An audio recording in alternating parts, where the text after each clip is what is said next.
Hello everybody, looks like we're going to have a talk today on anti-vaccination by myself, believe it or not, and I've never really gotten into it because it's not an issue for me at this point in time.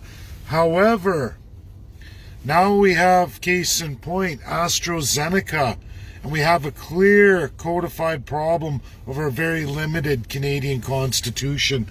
Already, we have Erin O'Toole and Justin Trudeau both explicitly throwing their support behind AstraZeneca out of the United Kingdom.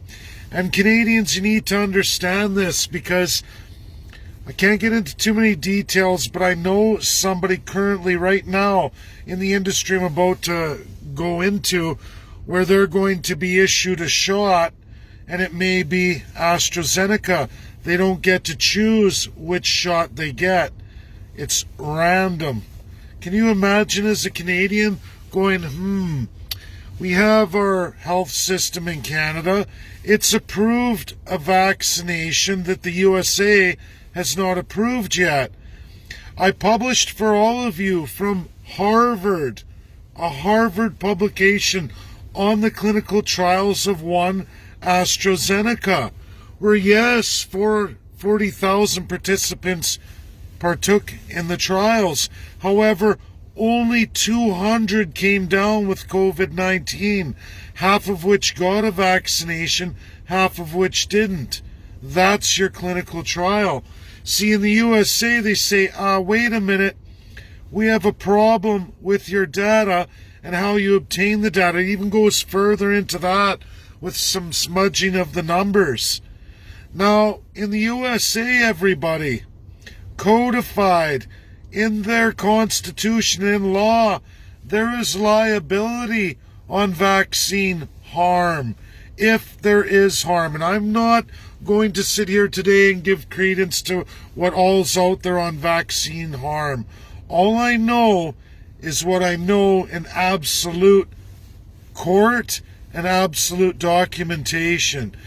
And that's what we're going to get into right now. So, in the United States, if a vaccine is proven to cause harmful effects not listed or not gone through in trials, there is liability. In the United States, you join class action. I know this for a fact because it's very personal to me. I'm not going to get into that today. But those who know me really well know all about it, especially those who work with me, as I found out over a decade ago after going through a number of years in the Canadian system of no liability and zero accountability. Zero. There is nothing for any of you. You have no say in Canada and you have nowhere to turn if things are turned upside down. Now, in our Canadian Constitution, we swear absolute loyalty to the Crown, which is your politician. Further, we grant all our sovereignty to the United Kingdom, which is a big no-no in the world since 1948. Canada continues on that way. Citizens of Canada say that's perfectly acceptable.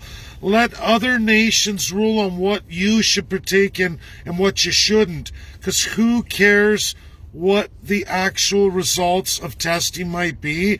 Just put it on them anyway, because our Constitution says it's okay. Let politicians decide, because I don't know about any of you, but when it comes to medical and research and data, I would like to hear from the professionals, not my filthy politician who's got backdoor deals with another country, regardless of what they purchased. Now, Erin O'Toole and Justin Trudeau are fully backing this 100%. There's no fight here. They say this is fine, even though the United States of America's experts are saying, hold it, wait, the efficacy, right? How efficient this vaccine is not determined.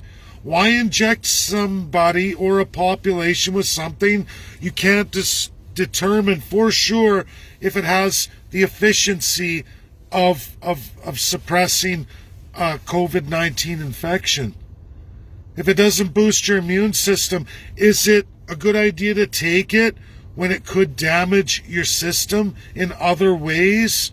We know that there's a level of what harms might be there, but if the efficiency of this vaccination could possibly be way down here, or in fact the trials maybe have to be done a different way to provide results, maybe you shouldn't take that vaccine, or at least be allowed to choose.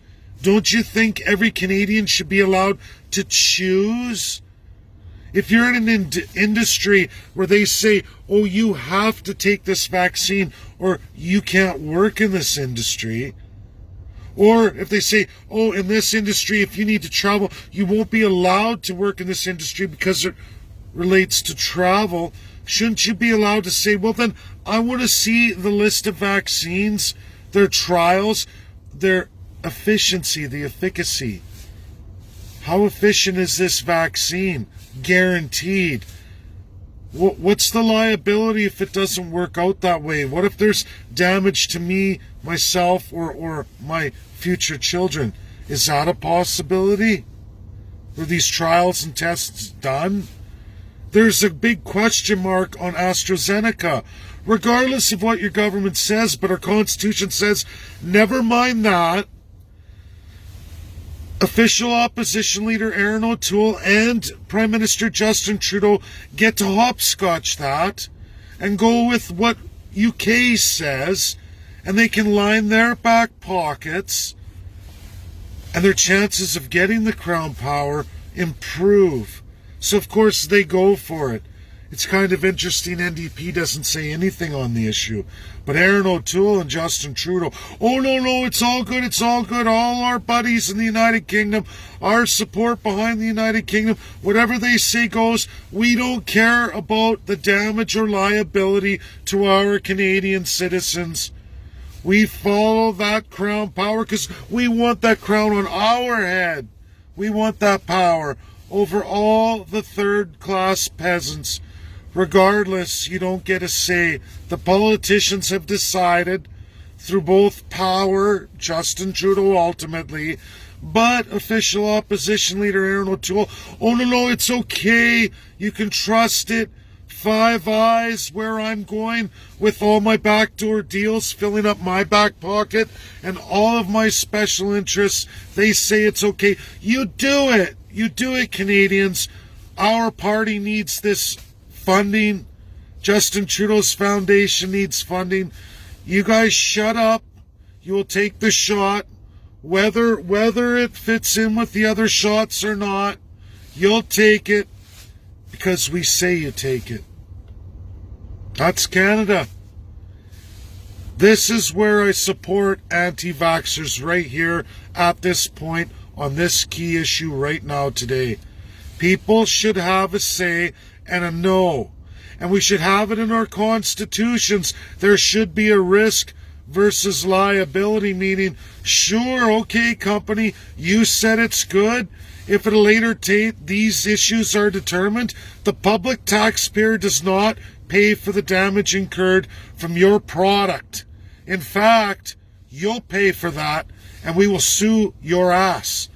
That's how it should be. That's how it's done in the United States of America. Never, ever on this key issue, ever criticize the fact that the United States of America has codified constitutions, whether through state, and in this case through federal, that there is an absolute liability. You come messing around in the United States, you hurt one American, one little hair on an American's head, get ready for a class action lawsuit where the little guy can team up in a group and they can do a group liability against the big multinationals. That's the power of codification in the Constitution. Something absolutely missing in Canada, and this is an extreme example of the backdoor double dealing where you don't even have an opposition. They're already bought and paid for. They more than embrace the first class. Aaron O'Toole does. He has got a rich history. He's a Privy Council member. He's a fat cat. He comes from government, made all his money there. You ever ask where he came up with, snap of a finger, $3 million to run for politics? Come on, guys. Our system is polluted, corrupted beyond belief.